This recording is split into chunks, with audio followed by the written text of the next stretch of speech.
इसको जैसे वो SBR था, SBR टेक्नोलॉजी, ये ISBR टेक्नोलॉजी है। It means improved sequential batch reactor technology. तो इसमें क्या किया है हमने, एक कॉम्बिट्रीट यूनिट प्रोवाइड किया है। इसका कैपेसिटी जो है वो 68 MLD है, 68 million litre per day. 68 million litre per day. Yes. तो इसमें प्रोसेस ये होता है कि जो भी आसपास का एरिया है, ये जगजीतपुर में ये प्लांट लोकेटेड है। Hello and welcome back to my channel. दोस्तों मैं हूं आपका होस्ट एंड दोस्त शुभम और आप देख रहे हैं engineer on road. Welcome to engineering technology fair 2023। और आज मैं आपको लेकर आ गया हूं एक ऐसे कंपनी के स्टॉल पर जो सीवेज ट्रीटमेंट प्लांट मैन्युफैक्चर करते हैं और इसमें ये लोग काफ़ी तरीके के वर्क कर रहे हैं। हेलो सर, कैसे हो आप?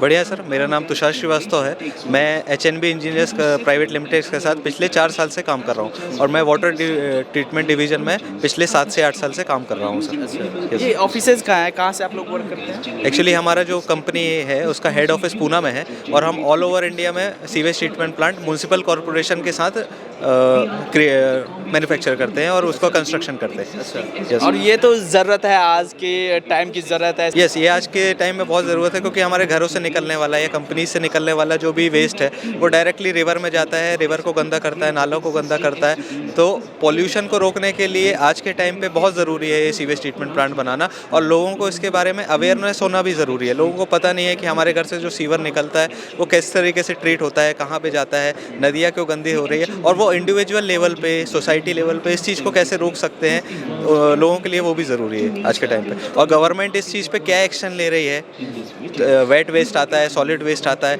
ये हमारा वेट वेस्ट के अंडर में आता है, जो भी वेस्ट वाटर ट्रीटमेंट प्लांट आता है। तो इसके क्या क्या ट्रीटमेंट के फैसिलिटीज़ अवेलेबल्स हैं, हम लोग उस पर क्या क्या एक्शन ले सकते हैं, ये सारी चीज़ें लोगों को और गवर्नमेंट को दोनों को अवेयर होना ज़रूरी होना चाहिए। यस। तो यहाँ पर आपने काफ़ी तरीके के प्लांट्स लगाए हैं, काफ़ी जगह आप लोग वर्क कर रहे हैं। कहाँ कहाँ आपने प्लांट कर? हमारी कंपनी स्टार्ट हुई थी आज से लगभग 50 साल पहले। तो हमने PCMC रीजन पे हमने सबसे पहले अपना वर्क स्टार्ट किया था। वहाँ पे टोटल 14 STP प्लांट है, उसमें से 10 प्लांट HNB इंजीनियर्स द्वारा बनाए गए हैं सर। उसके बाद हमने सोलापुर, दावनगिरी, गुलबर्गा यहाँ पर अपने प्लांट बनाए हैं। उसके बाद हमने गुजरात में अहमदाबाद लोकेशन में अपने प्लांट बनाए हैं।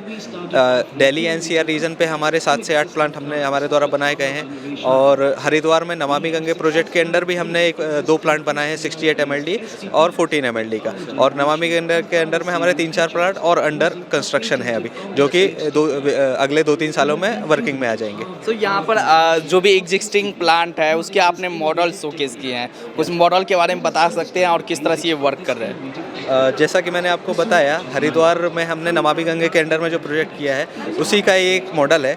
ये प्लांट पिछले 2 से 3 साल से ऑपरेशन एंड मेंटेनेंस में है, इसका कमीशनिंग हो गया है। इसका कैपेसिटी जो है वो 68 MLD है, 68 मिलियन लीटर पर डे।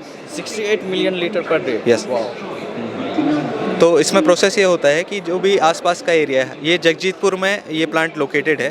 तो आसपास का जो भी एरिया है वहाँ से जो निकलने वाला सीवेज है वो सीवर लाइन के थ्रू, पंपिंग के थ्रू यहाँ पर आता है। यहाँ पर हाँ, प्राइमरी यूनिट कहते हैं इसको, प्राइमरी यूनिट में आता है। यहाँ पे जो भी अनडाइजेस्टेबल कचरा है, पॉलीथीन्स या रैपर्स वगैरह जो आते हैं उसको स्क्रीनिंग के थ्रू हम रिमूव कर लेते हैं। देन वो आगे ग्रिट स्क्रैपर में जाता है। ग्रिट स्क्रैपर में जाने के बाद वहाँ पे जो भी हैवी पार्टिकल्स रहते हैं, लाइक सिल्ट रहता है, एग्रीगेट रहता है, सैंड रहता है, वो वहाँ पे सेटल होता है।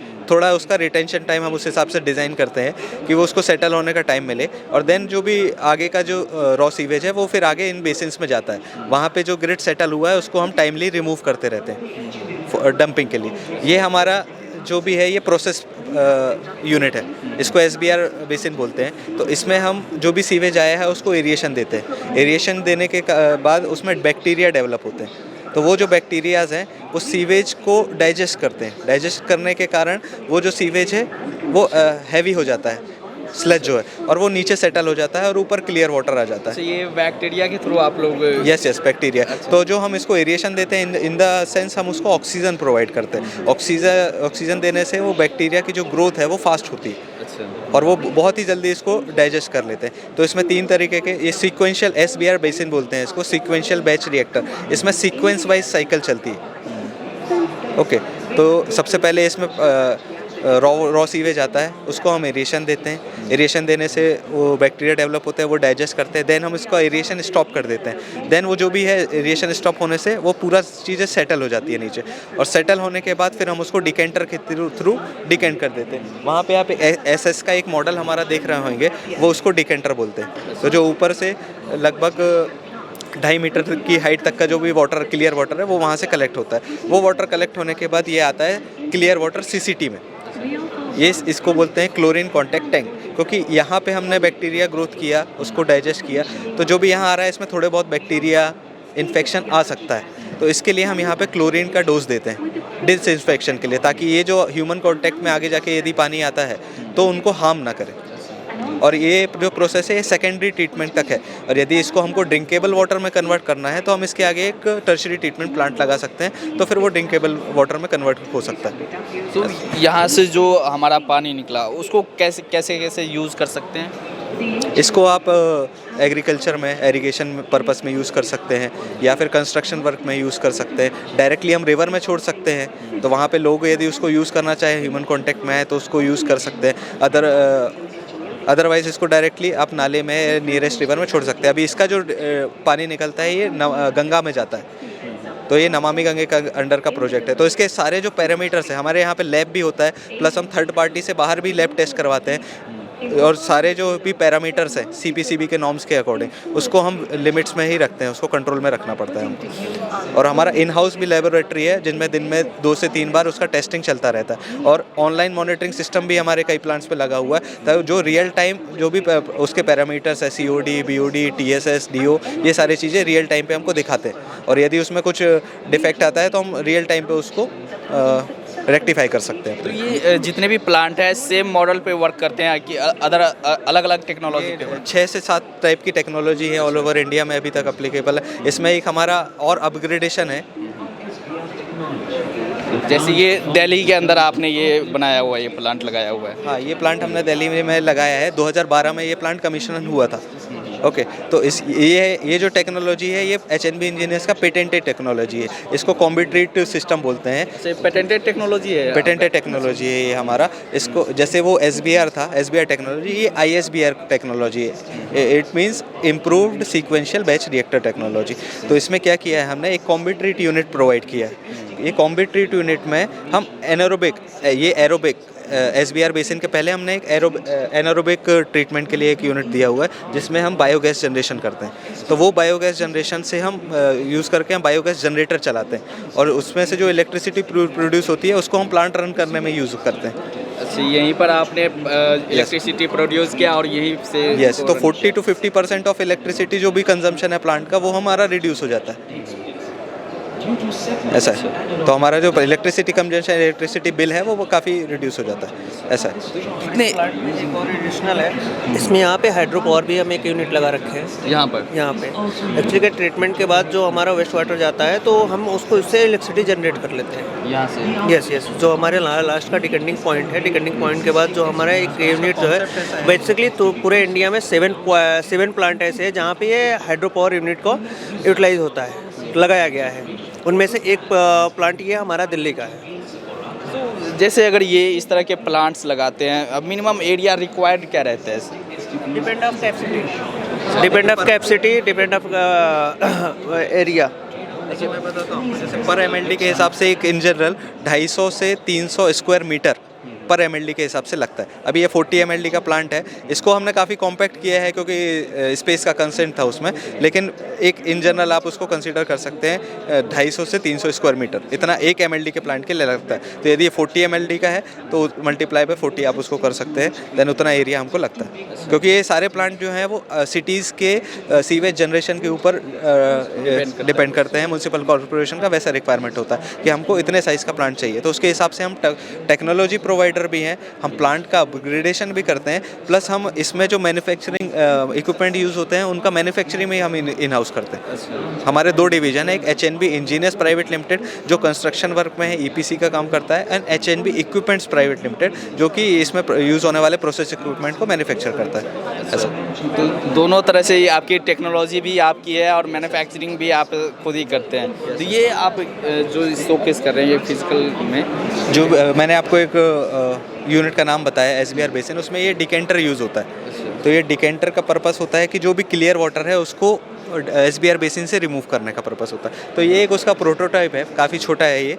बाकी आप इसका एक्चुअल साइज देखेंगे तो ये इस तरीके से रहता है। अच्छा, ये इस टाइप का रहता है। हाँ, तो जनरली ये बेसिन को हमने खाली करके फ़ोटो लिया हुआ है। जनरली बेसिन में यहाँ तक पानी रहता है, और जब हमको बेसिन को खाली करना होता है तो ये डिकेंटर ऑटोमेटिकली नीचे की तरफ मूवमेंट लेता है, और ऊपर का जो भी क्लियर वाटर है वो कलेक्ट करने के बाद ये वापस रिटर्न चला जाता है। तो ये पाइप के थ्रू यहाँ पर आता है पानी, और देन यहाँ से जो मैंने CCT बताया डिसइंफेक्शन के लिए, क्लोरीन डोजिंग के लिए, यहाँ से वो CCT में चला जाता है पानी। ऐसा प्रोसेस है। जैसे अगर बिजनेस एज ए बिजनेस देखिए, आप लोग बिजनेस किस तरह से करते हैं? बिज़नेस अभी इसका कॉन्सेप्ट ये है कि म्यूनसिपल कॉरपोरेशंस जो हैं वो टेंडर निकालती हैं उनके रिक्वायरमेंट के हिसाब से। तो मल्टीपल कंपनीज़ है वो टेंडर में पार्टिसिपेट करती हैं, बिड करती हैं। बिड करने के बाद जो भी उसमें लोएस्ट रेट होता है, फॉर एग्जांपल किसी 100 करोड़ का टेंडर है निकाला है, उसमें से किसी पार्टी ने 98 करोड़, किसी ने 95 करोड़, किसी ने 90 करोड़ का कोट दिया।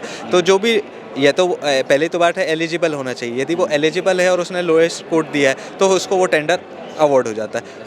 और फिर उसका काम होता है कि फ्रॉम स्टार्ट टू एंड, और उसमें इंक्लूडिंग 5 ईयर्स या 10 ईयर्स का एंड भी पीरियड भी इंक्लूड होता है। तो हमने प्लांट कंस्ट्रक्ट करने के बाद गवर्नमेंट को हैंड ओवर देने के बाद हमको उसको 5 साल तक रन भी करना पड़ता है। तो वो हमारा वारंटी होता है 5 साल तक। तो मेनली आप लोग गवर्नमेंट बॉडीज़ के साथ आप लोग वर्क करते हैं? यस, क्योंकि ये इतने बड़े प्लांट है, काफ़ी कैपेसिटी के, हमारा मिनिमम जो कैपेसिटी है प्लांट का वो 10 mld है, और अभी तक मैक्सिमम हमने 100 mld का प्लांट कंस्ट्रक्ट किया है। तो इतने बड़े प्लांट इंडिविजुअल लेवल पे किसी को बनाना पॉसिबल नहीं है, क्योंकि कॉस्टिंग काफ़ी आता है। तो क्या रहती है, जैसे इन्वेस्टमेंट की बात करें, किस तरह की इन्वेस्टमेंट है? मतलब एक इन जनरल आपको आइडिया देने के लिए मैं बता सकता हूँ। वैसे तो टेक्नोलॉजी के हिसाब से ही रेट रहता है उसका, क्योंकि इतनी अलग अलग टेक्नोलॉजी है, साइज़ क्या है, आपकी रिक्वायरमेंट क्या है, उसके हिसाब से। लेकिन फिर भी आप पकड़ सकते हैं कि 1 mld के लिए 1 करोड़ का लगभग खर्चा आता है, 1 से 1.5 करोड़ का। चाहिए। मैं बिजनेस पॉइंट ऑफ व्यू से भी आपको बताना चाहता हूँ कि ये सीवेज ट्रीटमेंट प्लांट है, बट हम लोग ने टेंडर लिया, बट हम लोगों को काफ़ी वेंडर्स की ज़रूरत होती है इक्विपमेंट्स लेने के लिए। लाइक ब्लोअर्स लगते हैं, पंप्स लगते हैं, पाइपिंग लगता है, और इलेक्ट्रिकल इक्विपमेंट्स है। ये सारे प्लांट जो है वो स्काडा ऑपरेटेड रहते हैं, क्योंकि इतने बड़े प्लांट को मैनुअली ऑपरेट करना, मेंटेन करना पॉसिबल नहीं। तो ये सारे वेंडर्स की ज़रूरत, ये सब एक कंबाइंड लोग जो है वो मिलके एक प्लांट को बनाते हैं। कॉन्ट्रैक्ट तो हम लेते हैं, हमारे भी कई वेंडर्स रहते हैं, और सारी चीज़ें हम आउटसोर्स करके भी हम ये प्लांट कंस्ट्रक्ट करते हैं। ऐसा है। तो इसमें काम भी है, अच्छा स्कोप भी है, प्लस हम इन्वायरमेंट के लिए कुछ कर भी रहे हैं अपनी तरफ से, ये भी बात। खैर, हमारी कंपनी की वेबसाइट देख सकते हैं, उसमें आपको पता चलेगा कि क्या टेक्नोलॉजी हम लोग प्रोवाइड कर रहे हैं, उसमें क्या क्या इक्विपमेंट यूज़ होते हैं। थोड़ा सा आपको इसके बारे में, जिसको भी इसमें इंटरेस्ट है, तो उसको पहले रिसर्च करना होगा। वेबसाइट क्या होगी सर? हमारी कंपनी की वेबसाइट है www.hnbc.in HNBC.